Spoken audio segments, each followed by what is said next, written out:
ফুটবলে কি হয়েছিল ফুটবলে? এই যে জায়গায় আচ্ছা বাড়ি গেছে। আচ্ছা, তারপর বাড়ি খাওয়ার পরে হুম জাস্ট আমি ব্যথা আচ্ছা ব্যথা হয়েছে। জি পরে আবার খেলাধুলা করছি, জি কিন্তু মুভমেন্ট করতে করতে পারি, সবকিছু জি ঠিক আছে, জি আর প্রেশারও আছে। হুম কিন্তু নামাজে গেলে আমার এটা যখন আমি জি বসতেছি জি জি তখন মানে নামাজ তো স্যার 5 ওয়াক্ত নামাজ। আচ্ছা 5 ওয়াক্ত নামাজ হলে মনে করেন আমি কন্টিনিউ করলে জি একটু আনিজি লাগে, আনাতে লাগে একটু ব্যথা লাগে। আচ্ছা আগে বেশি পিন করতো, জি এখন পিন সুজান একটু জি করে না। জি কিন্তু খেলাধুলা করলে ব্যথা করে। ব্যথা লাগে না। তো ওনার এমআরআই অলরেডি ডান।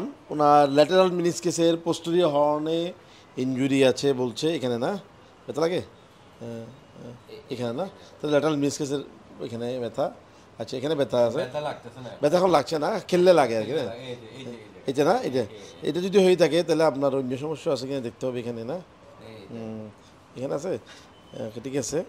তো আমরা মনে করি ওনার এটা ব্যায়াম এবং পিআরপির মাধ্যমে উনি 100% সুস্থ হবেন আশা করি।